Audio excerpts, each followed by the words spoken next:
Blessed day guys, ML Mix Bag po ito. Ayan, pinapakita ko po sa inyo ngayon yung mga fern na nakuha po namin sa bukid. The last time na nag food tripping po kami sa bukid. Ayan, so namumulot po sa ako ng mga halaman na na-appreciate ko po yung mga ganda.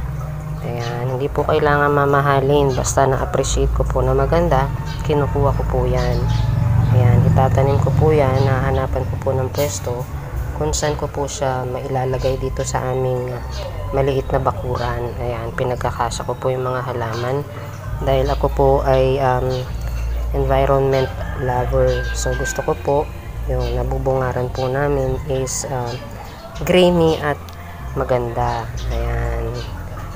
Ayan, hindi po tayo sa fish pan na maliit dito sa aming side yard. Ayan, so tatanim ko din po siya sa may gilid-giliran po dito. Ayan, bibigyan ko po kayo ng update sa kung saan ko po ipinwesto ang mga ito. Ayan, na makakapagpadagdag po ng ganda sa ating kapaligiran. Ayan, yung mga nakakakilala po sa mga fern, kaway-kaway po.